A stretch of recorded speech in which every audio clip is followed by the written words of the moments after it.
இங்க modern technology use பண்ணி ரெஸ்டாரண்ட்ல சமைக்கிற ஒரு செஃப்புக்கும் பாரம்பரியமா ரோட்டு கடையில சமைக்கிற ஒரு செஃப்புக்கும் ஒரு போட்டி வருது.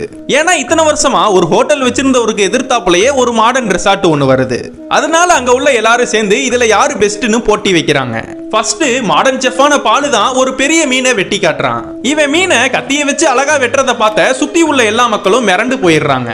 அந்த அளவுக்கு ஒரே ஸ்பீட்ல ரெண்டா வெட்டிடுறான். அதுக்கப்புறம் அந்த வெட்டின பீஸ விரல வச்சு தடவியே எந்தெந்த இடத்துல முள்ளு இருக்குன்னு அழகா எடுத்துறான். அதை எடுத்ததும் ரோட்டு கடை போட்டிருக்க நம்ம ஸ்கை கிட்ட அதை தூக்கி போடுறான். இவன் அவனோட திறமையை காட்டுறதுக்காக அந்த கத்தியை வச்சு அங்கிட்டு இங்கிட்டுன்னு வெட்டிட்டு இருக்கான். இதனா பாக்குற அங்க சுத்தி இருக்கிற எல்லா மக்களும் இவன் என்ன பண்றான்னு யோசிக்கிறாங்க. கடைசியா வெட்டி முடிச்சதுக்கு அப்புறம் அதை தூக்கி போடும் போது பார்த்தா அவன் வெட்டி இருக்கிற எல்லா பீஸுமே ஒரே சைஸ்ல இருக்கிற மாதிரி பக்காவா வெட்டி இருக்கான். அங்க புது ரெஸ்டாரண்ட் ஆரம்பிச்ச அந்த சேர்மனே இவங்க ரெண்டு பேரோட திறமையை பார்த்து மிரண்டு போயிடுறாரு. நடக்க போற இன்டர்நேஷனல் செஃப் காம்படிஷன்ல ரெண்டு பேருமே கலந்துக்கணும்.